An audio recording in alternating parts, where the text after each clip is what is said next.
Our next strapping that we're going to look at is a strapping for the knee. So specifically we'll run through a strapping which is for the MCL or the medial collateral ligament. So this is probably the most commonly injured ligament that we see through rugby. The actual technique that we're going to do can also be applied to the LCL or the lateral collateral, just by kind of swapping the strapping over to the opposite side of the knee. So to start off with, I always recommend getting the athlete to pop their heel up onto a roll of tape, and the reason for that is you do want about a 15 to 20 degree bend in the knee, and that just means that the tape doesn't pull or rip off as soon as they bend their knee. So to start off with, we've got our 2 anchors.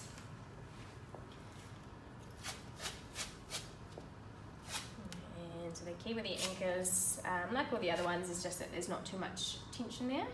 And I would say roughly they sit about 4 or 5 fingers above the actual kneecap.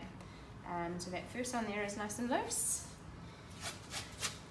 And then we do the lower anchor, and I'd say roughly 3 or 4 fingers below the bottom of the kneecap there as well.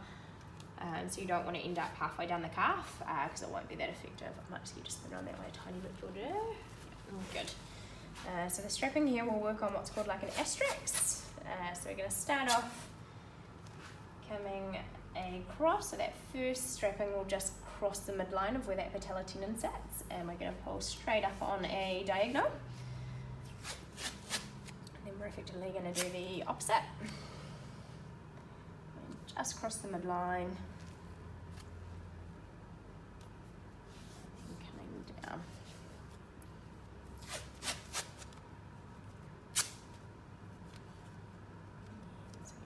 Overlapping those by half.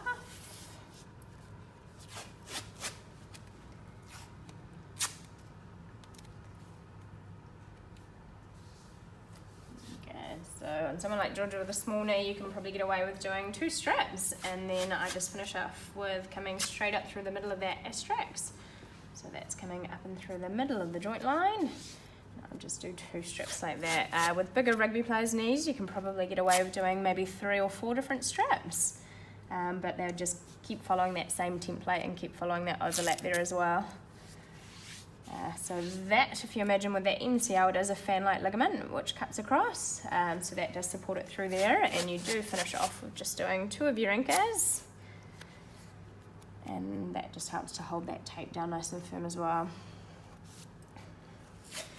And so if you're strapping the outside ligament or the LCL and through the opposite side of the knee, it would be exactly the same strapping, but just on the other side.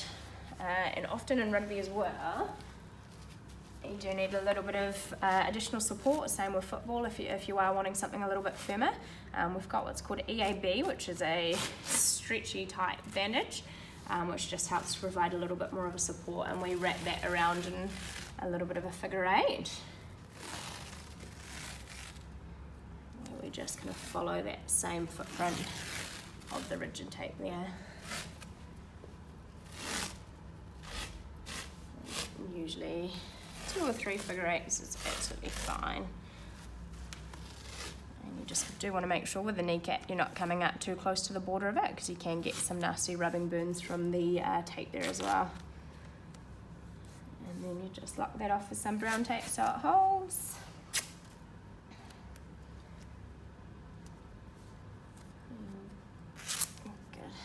And that's our MCL strapping.